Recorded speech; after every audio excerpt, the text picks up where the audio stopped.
Welcome to Bible Prayers and Untold Stories, where every whisper verse is truth, and every story brings light to the soul. Let us journey through the sacred words and uncover the wisdom hidden in prayer. In the heart of the ancient Vatican, whose walls have witnessed centuries of prayers and tears, a momentous event has just occurred. The Pope, the father of the entire Catholic world, has passed away. In that moment, the holy city was plunged into a sacred silence. Not a bell rang, not a word of lament. Only the silent beat of faith remained, a belief that death is not the end, but the threshold to eternity. The world stopped breathing, and in that silence, ancient rituals began to come to life. Rituals known only to the chosen ones, secrets kept for thousands of years. This is not just a death. This is a sacred transition between man and God, between earth and heaven. When the last breath is taken, an invisible door is opened, and to preserve the integrity of the church, ancient rituals, silent odes, are performed in the darkness, where only the light of faith shines. Enter and witness what the world knows only a small part of: the sacred journey of a pope crossing the threshold of eternity. As the soul of our Father flies to eternity, the Vatican City is plunged into a mysterious silence. No bells ring, no whispers. There's only silence, a heavy silence that seems to embrace the whole sky. In the heart of that darkness, the chosen ones begin to gather. The cardinals, those who bear the sacred seal of previous generations, walk with heavy steps through the cold stone corridors. They carry more than just responsibilities. They carry on their shoulders a 1,000-year-old memory of the church, the eternal oaths that have echoed since the time of the apostles. A small room warmed by candlelight, the Pope's private chapel. On the altar, an ancient silver hammer hangs in the air, as if awaiting a divine command. The silver hammer, the mysterious instrument of centuries gone by. A tap on the forehead of the anointed, a name called in eternal silence. 3 times calling, 3 times inviting the soul to answer. And if it does not, it is a sign that the soul has been called by God. Cardinal Camerlengo's old hand lifted the hammer, the silver shimmering in the mist of light. But the centuries have changed. The cold instruments of the modern world now accompany the age-old rituals. The electrocardiogram, the heartbeat by machine, confirms what the human eye dares not believe. Tradition and progress, sacredness and science. Face to face, in the final fateful moment of an era, the cardinals' faces were tense, mixed with awe. Only one question remains: has the soul truly been taken beyond the door of light? The silver gavel lowered. The cardinal's hand trembled slightly, and a ringing sound rang out very faint, but echoed throughout the Vatican City. When the final confirmation is uttered, when the soul has left the body, a sacred space opens, where only one person can enter: the guardian, the one who holds the keys to heaven at the moment of life and death. Cardinal Camerlengo Farrell, a solitary figure in a dark robe, stepped out of the darkness. He held in his hand an ancient, silver-engraved key that reflected a faint light. Camerlengo, the only one now charged with the sacred responsibility, on behalf of God and the Church, to control the remaining heartbeat of the Holy City. Camerlengo's footsteps advanced deeper into the apostolic palace. In the dim light of the candles, a silent ritual was performed.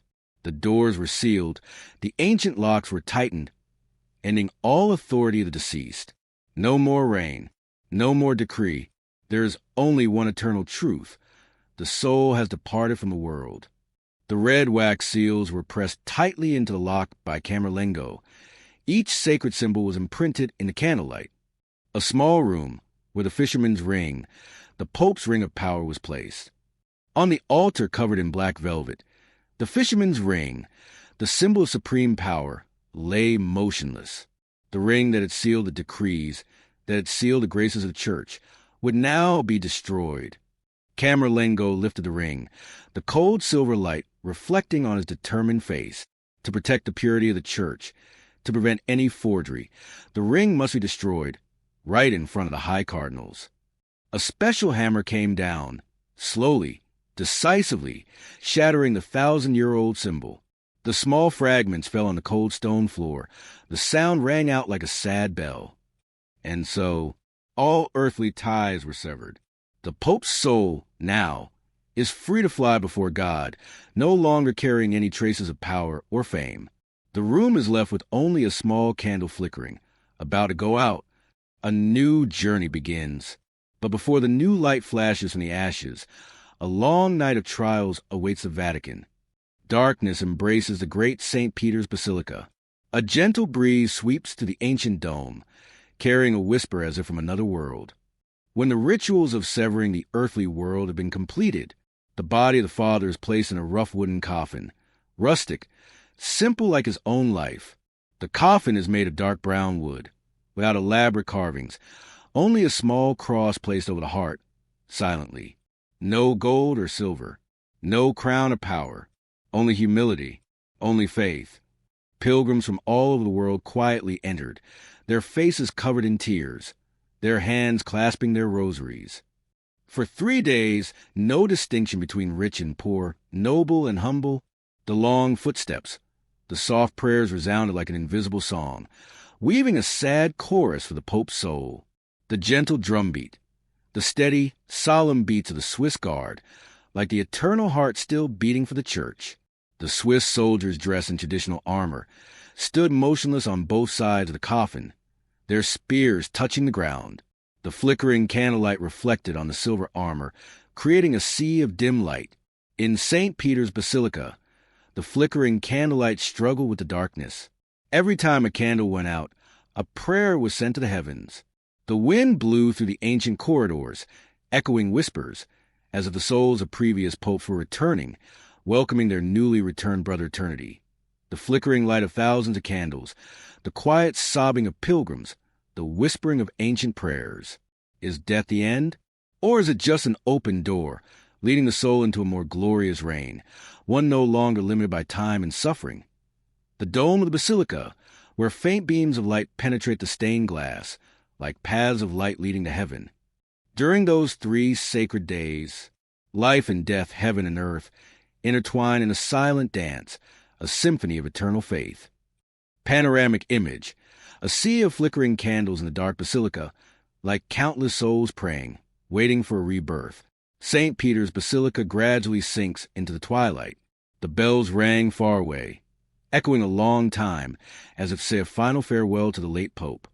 7 days had passed since that great soul had returned to the Father's house.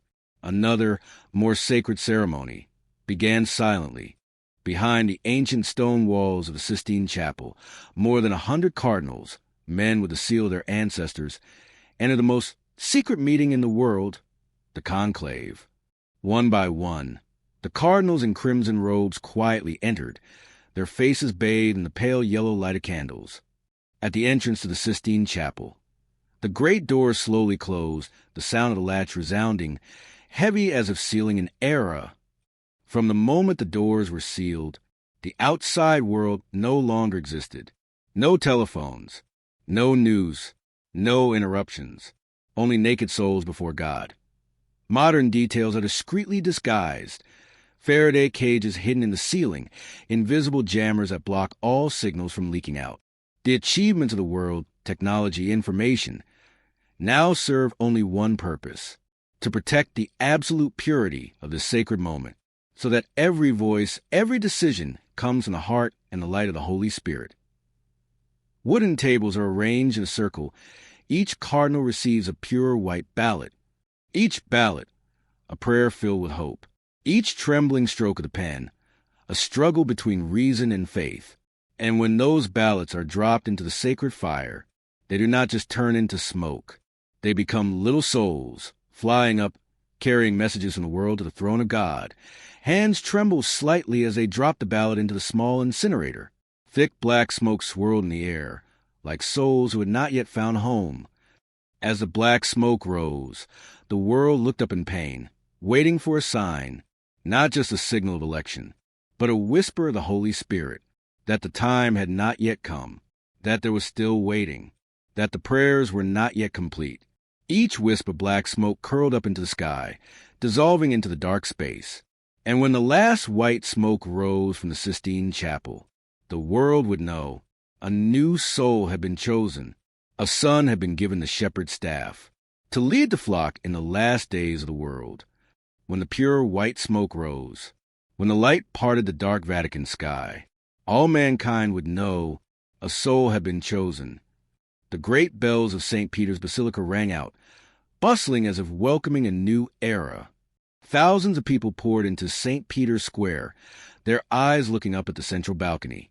Under the dim light of the night lamps, thousands of hearts beat in unison, waiting, a declaration that could change the fate of the world. The balcony, the thick curtains fluttered slightly in the cold night wind. An elderly cardinal stepped forward, standing in front of the crowd. His face appeared in the lamplight, solemn and emotional. And then the sacred declaration rang out, breaking the darkness. Habemus Papam, we have a pope. The whole square exploded in applause, cheers, and sobs. The small candles in the hands of the faithful shimmered, like a sea of stars on the ground. The new pope emerged from behind the curtain and stepped onto the balcony. He stepped out, not just as a human being, but as a light sent by God, a sign that faith is not dead, that humanity still has a place to take refuge. The pure white light from the headlights shone down, embracing the simple figure in the simple white robe. Amidst the resounding joy, amid the sacred tears, at that moment, earth and sky seemed to be in harmony. God and humanity, in that moment, are no longer apart. Arms raised, faces glowing in candlelight and tears. The new pope, not just a new leader. He is a living symbol of the undying faith, a light that never goes out, a reminder to a world that is forgotten, that even in the deepest darkness, the light will still arise. Vatican night sky, a pure white streak of light soared from the Sistine, melting into infinity. Below the horizon, thousands of small candles still burn silently, and that light will never go out.